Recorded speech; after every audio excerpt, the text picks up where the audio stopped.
Wow!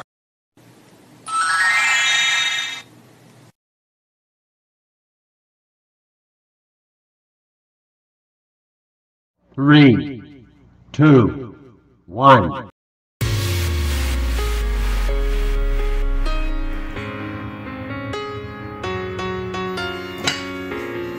Hello guys, magkikisa tayo ng bawang sibuyas kamatis kasi magluluto tayong ginataang ampalaya.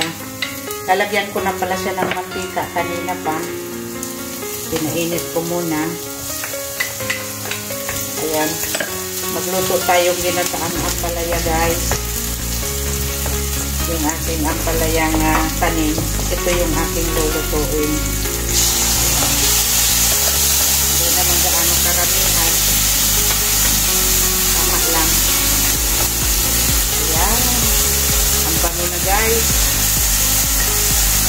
Papula-pulahin natin yung ating mantika para mamaya mapula-pula din yung sabaw na sa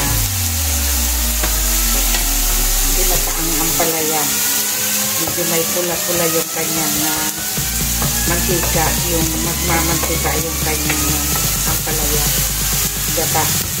Yan, ilagay na natin yung ating pusit. Inawa-iwa ko na yan ng maliliit na pakuluan na. Yan.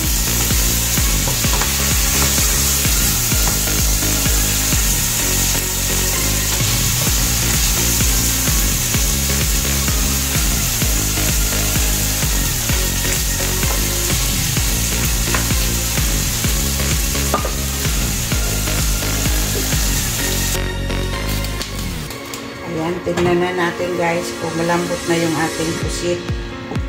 Kasi itong pusit ay tumitigas pag nasobrahan maluto. Kaya pinalambot ko siya at nasobrahan atang maluto. Ayan, tignan natin. Malambot na. Malambot na guys. Pero patuyo-tuyoin ba natin ng kaunti? Patuyo-tuyoin pa natin ng kaunti yung ating sabaw.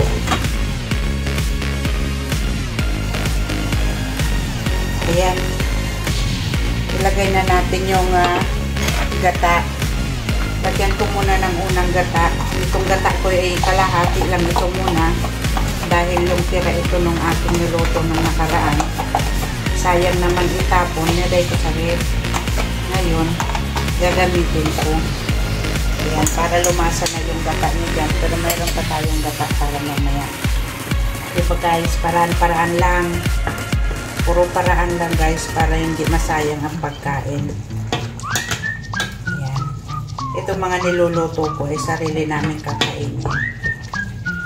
Ayan.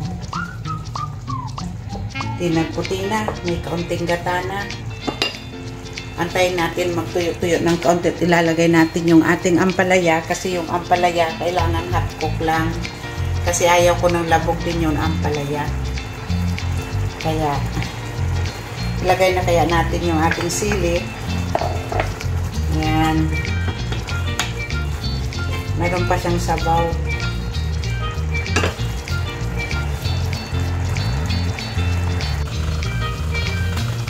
Ayan guys, tingnan muna natin yung ating pusit kung talagang tuyo na. Ayan, tuyo na nga. Ngayon, ilalagay na natin yung ating ampalaya guys. Ayan, ilagay na natin yung ating ampalaya. Ayan. Itong ampalaya ay hindi masyado lulutuin kasi mahirap na din naman kung madurog siya. Hindi na maganda. Kailangan hot cook lang yung ampalaya. Ayan. Pero lalagyan din natin ng gata pa uli. Kasi kalahati lang yung nilagay ko kanina. Ngayon, lagyan natin ulit ng gata. Ayan. Ayan guys, so may gata na tayo. Hindi masyado marami yung gata. Kasi kung dadamihan pa natin yung gata, baka maglamoy naman siya sa gata. Lagyan natin ang paminta. Ilagay na natin yung sili kanina. Naulagyan din natin ng asin. Ayan. Himalayan salt ang ating nilagay para medyo healthy pa. Ayan. Lagyan pa kaya natin ng gata, guys. Lagyan pa natin ng gata. Ayan. Tama na. Para medyo may sabaw-sabaw na siyang kaunti. Pero patutuyuin pa naman natin yan. Hindi naman yung sobrang daming sabaw. Ngayon, titikman natin ang lasa niya. Wow. Sana maanghang na. Tikman natin, guys.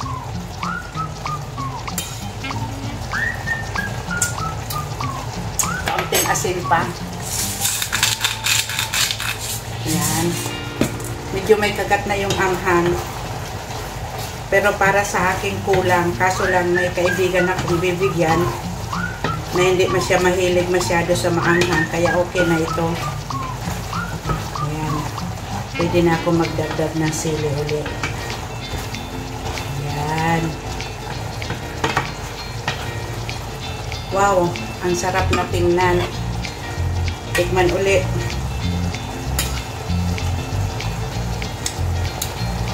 Yummy!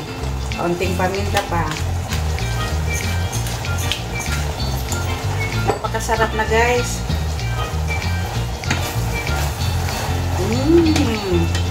Ang bango. Ayan. Kailangan yung ampalaya hindi madurog.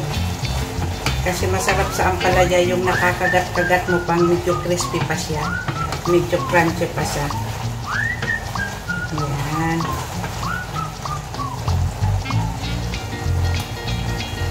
Tingnan nga natin yung ampalaya, kung ang ampalaya ay pwede nang...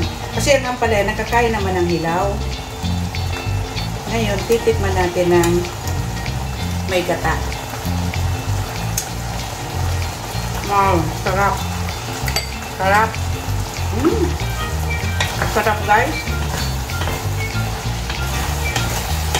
Tama na. Hindi ko na pakaano. Mas masarap ang may patayin ko na yung apoy.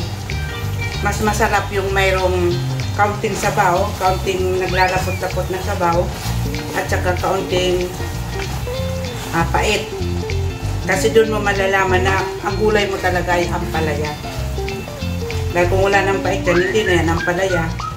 Tapos na, guys. Salamat sa panood nyo sa akin. Bye-bye!